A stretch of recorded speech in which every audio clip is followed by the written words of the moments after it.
우리는 매일같이 바쁘게 살아가죠. 숨가쁜 경쟁 속에서 무언가를 쫓아가지만 정작 가장 중요한 질문은 잊고 지낼 때가 많습니다. 나는 지금 제대로 살고 있는가? 나의 삶은 진정 나의 선택인가? 문득 이 질문 앞에 멈춰 서는 순간 우리는 비로소 우리 자신을 돌아보게 됩니다.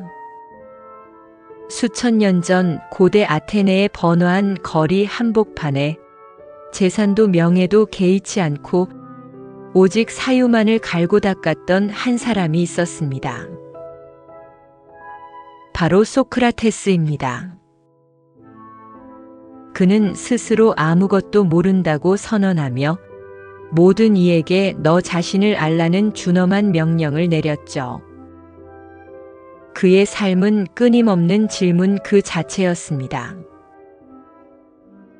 그는 아테네의 영혼을 깨우는 벌과 같았습니다.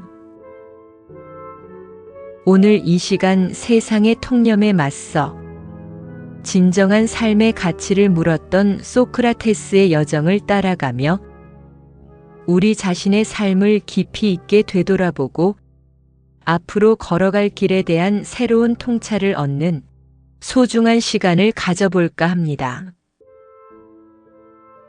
그의 이야기는 단순한 역사 속 인물의 기록이 아니라 오늘을 살아가는 우리에게도 여전히 유효한 삶의 나침반이 되어줄 것입니다. 자, 이제 그의 이야기에 귀 기울여 보세요.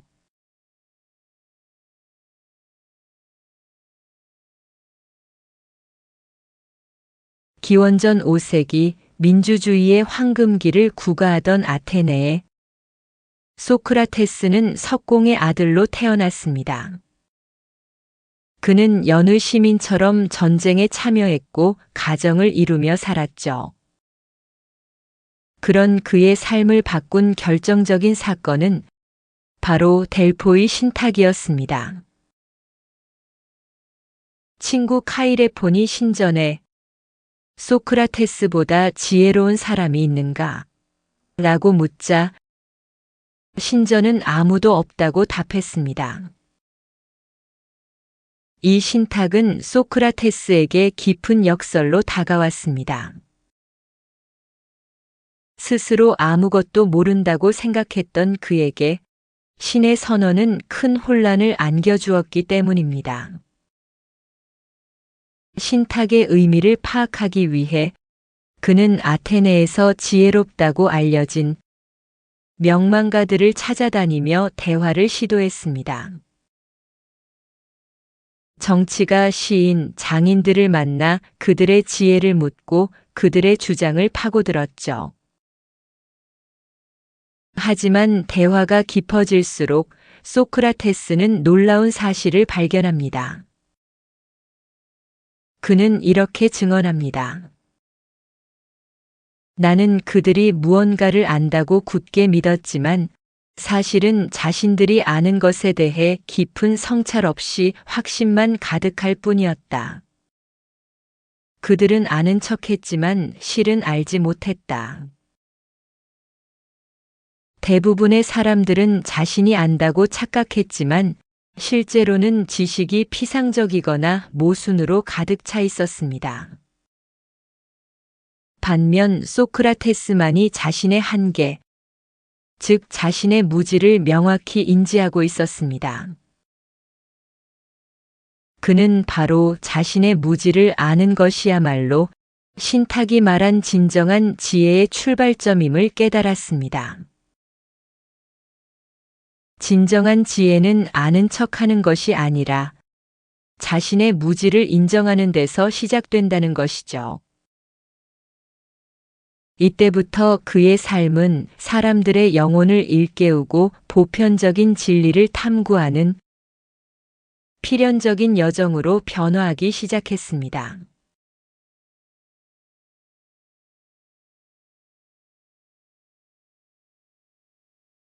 50대에 접어들면서 소크라테스는 아테네의 번화한 광장과 시장을 자신의 유일한 학문 공간으로 삼았습니다. 그는 특별한 강의실이나 수강료 없이 거리를 걷다가 마주치는 누구에게든 스스럼 없이 질문을 던졌습니다. 그의 질문은 평범한 일상 속의 개념들에서 시작되었습니다. 정의로운 행위는 무엇이며 그것은 왜 정의로운가? 선함이란 무엇이며 우리는 어떻게 선하게 될 수 있는가? 용기란 무엇이며 누가 진정 용기 있는 사람인가?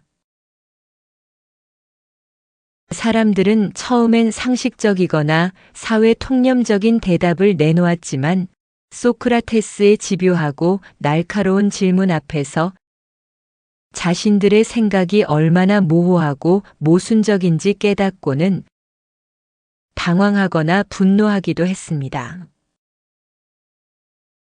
그들은 자신이 알고 있다고 믿었던 것들이 사실은 얼마나 피상적이었는지를 절감했습니다.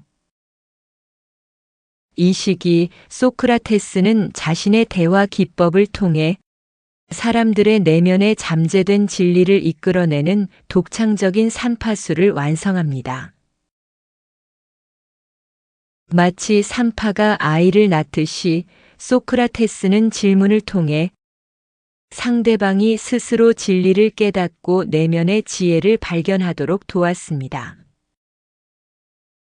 그는 일상적인 개념들 속에서 보편적이고 변치 않는 진리, 즉 이데아의 그림자를 찾고자 했습니다.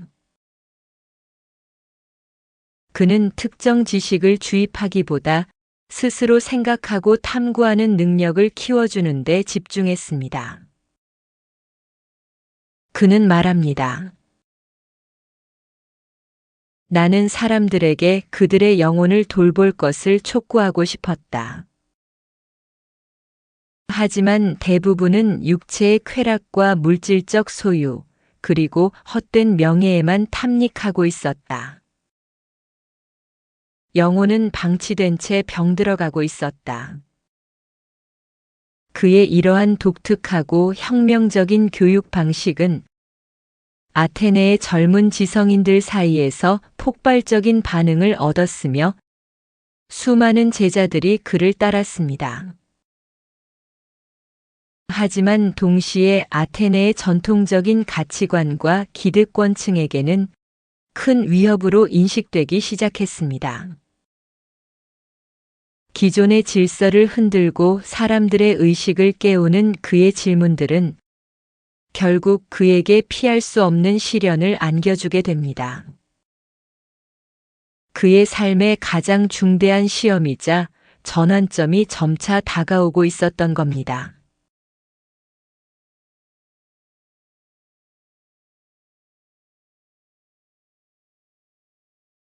삶의 방향이 확고해진 소크라테스는 물질적인 풍요나 사회적 지위에 전혀 관심을 두지 않았습니다.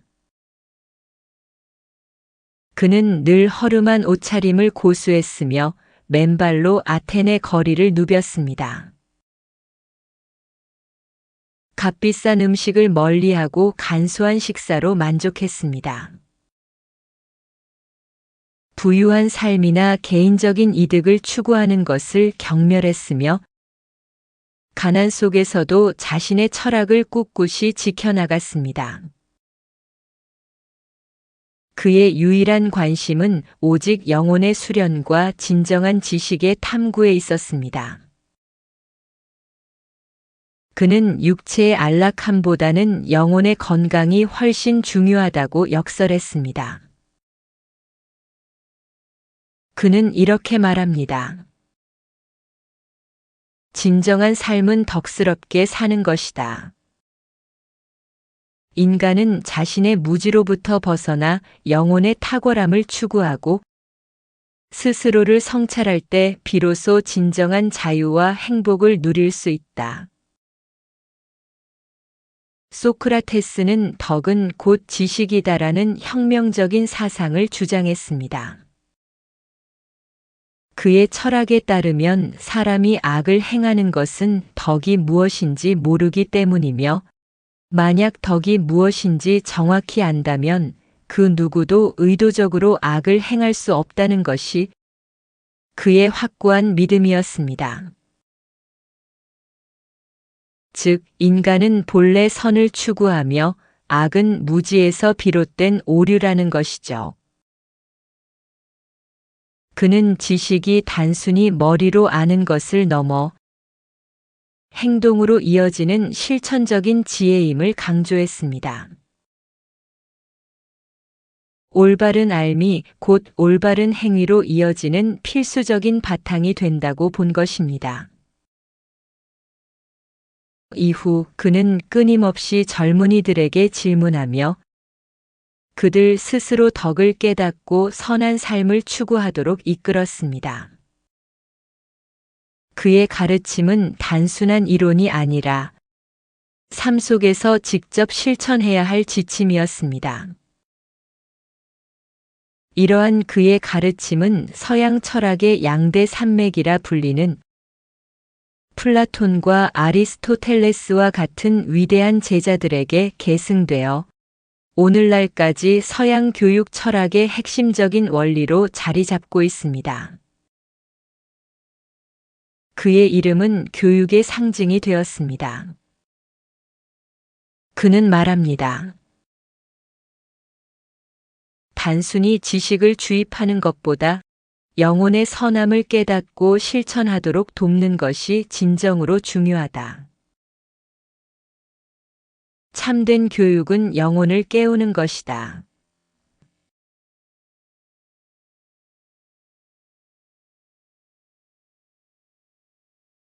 그러나 소크라테스의 급진적인 철학과 그의 날카로운 질문들은 아테네 사회의 기성세대와 기득권층의 큰 논란과 혼란을 야기했습니다. 특히 그의 아내 크산티페는 남편의 생활 방식에 대한 이해가 어려웠고 세 자녀의 생계를 걱정하며 자주 남편에게 불평과 불만을 터뜨렸습니다. 물질적인 것에 초연했던 소크라테스와 현실적인 아내 사이에는 크고 작은 갈등과 마찰이 끊이지 않았습니다. 크산티페의 잔소리는 유명했지만 소크라테스는 이를 인내하며 오히려 자신을 단련하는 기회로 삼았다고 전해집니다. 기원전 399년 소크라테스는 결국 아테네 시민들에 의해 재판에 회부됩니다. 그는 국가가 믿는 신들을 부정하고 새로운 신들을 도입했으며 청년들을 타락시킨다는 어처구니 없는 혐의를 받았습니다. 재판정에서 소크라테스는 자신의 철학을 한치도 굽히지 않았고 오히려 아테네 시민들에게 성찰하지 않는 삶이 얼마나 무의미한지 역설하며 자신의 무죄를 강력하게 주장했습니다. 그는 자신의 행동이 오직 신의 명령에 따른 것이며 시민들의 영혼을 돌보는 신성한 의무라고 굳건히 밝혔습니다. 그의 변론은 단순한 방어가 아니라 아테네 사회에 대한 준엄한 질책이었습니다. 그는 제자들에게 이렇게 말합니다. 가장 가까운 사람과의 대화가 가장 어려운 순간들이 있다. 하지만 어쩌면 그것이 진정으로 서로를 깊이 이해하고 사랑하는 과정일지도 모른다. 서로의 다름을 인정하는 법을 배우는 것이다. 결국 소크라테스는 배심원들의 투표로 사형을 선고받습니다. 제자들은 그에게 감옥 탈출 계획을 간곡히 권유했지만 그는 이를 단호히 거부했습니다. 악법도 법이다라는 그의 유명한 말처럼 그는 설령 부당한 법일지라도 자신이 속한 공동체의 법을 존중하고 그의 따름으로써 자신의 신념과 아테네 시민으로서의 의무를 지키는 길을 택했습니다. 그는 죽음 앞에서도 전혀 동요하지 않고 의연했으며 마지막 순간까지 자신의 철학적 원칙을 조금도 훼손하지 않았습니다. 그의 죽음은 역설적으로 그의 철학을 영원히 살아 숨쉬게 했습니다. 삶이란 완벽한 타협보다는 때로는 단호한 선택과 불변의 신념을 향한 고독한 시도인지도 모릅니다.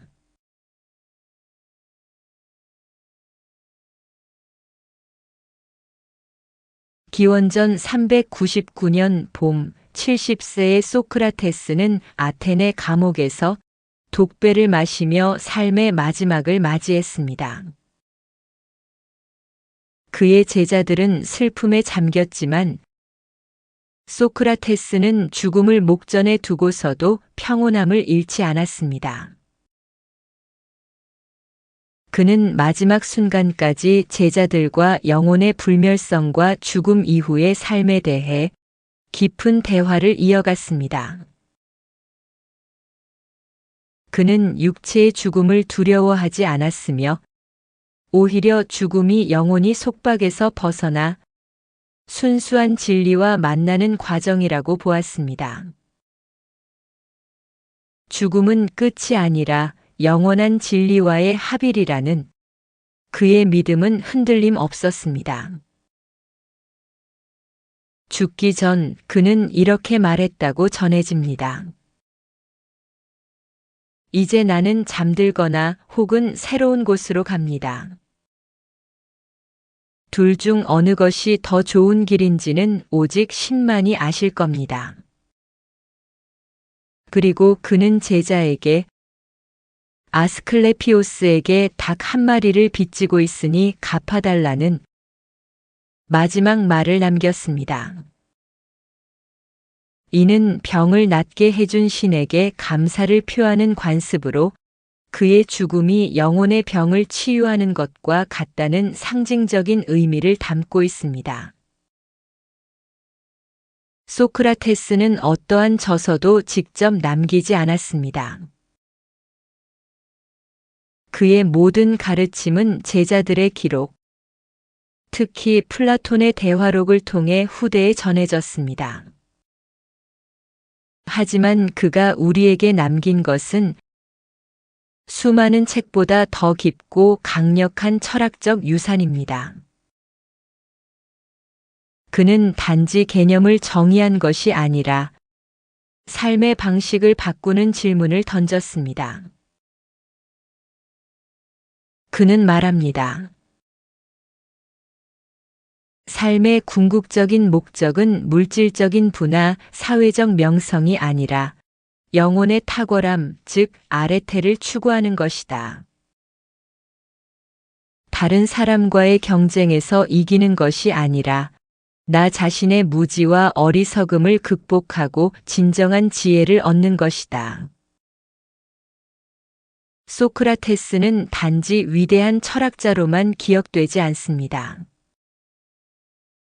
그는 한 사람의 인간으로서 삶의 가장 깊은 본질을 탐구하고 자신의 신념을 위해 기꺼이 목숨을 바쳤던 영원한 탐구자이자 아테네의 양심으로 우리에게 남아 있습니다.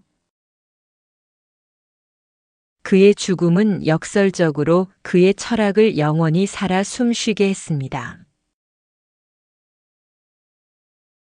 인생이라는 길을 걷다 보면 무작정 빨리 가는 것보다 어떤 방향으로 나아갈 것인지가 중요함을 깨닫게 됩니다. 우리가 어디로 가야 할지 모를 때 소크라테스의 질문은 길을 밝혀주는 등대가 되어줍니다. 소크라테스는 우리에게 이렇게 외칩니다. 너 자신을 알라. 이는 단순한 충고가 아닙니다. 그것은 자신에게 끊임없이 질문을 던지고 영혼의 진정한 의미를 찾아가는 용기 있고 성찰적인 삶의 태도를 의미합니다. 나는 지금 무엇을 위해 살고 있는가? 내 삶은 내가 추구하는 진정한 가치와 일치하는가? 이러한 질문들은 우리를 더 나은 존재로 이끌 것입니다.